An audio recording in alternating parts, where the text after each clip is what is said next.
Most people need to greatly simplify their shopping, cooking, and eating habits.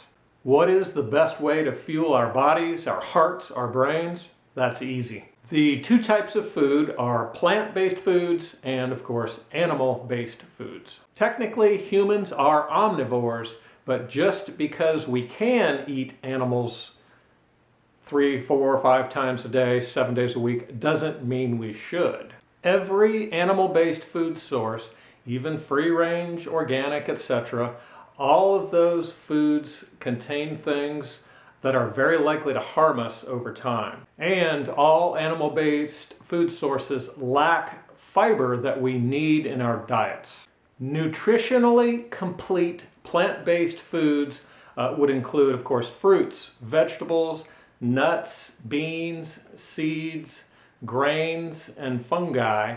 Plant-based foods contain fiber and high water content to allow us to fill up, to be completely satiated without excess calories and without negative side effects. Human DNA is about 99% exactly the same as that of apes. Of course, apes being very strong plant eaters who I don't think take any B12 supplements. Once you realize that humans do thrive best as herbivores, then you can experiment with an infinite combination of flavors and textures.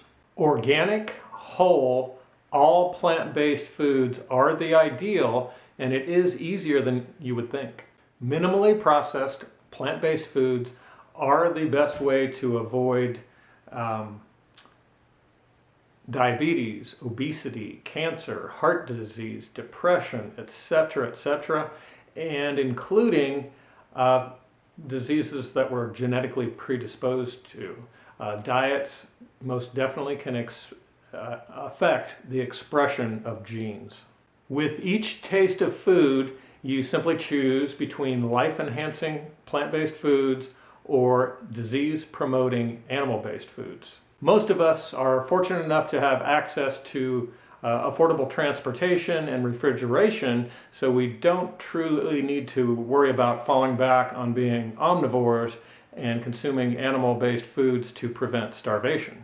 Whether your nutritional habits are more omnivore or herbivore, highly recommend a B12 supplement for everybody, just as a form of insurance. For each year we live on a healthy diet of mostly whole plant-based foods, we can probably reverse the damage from about 10 years worth of standard American diet, otherwise appropriately known as SAD. Nearly 4 years into a completely vegan diet, it just keeps getting easier, and I'm actually at age 52 as lean as I was in my mid-20s.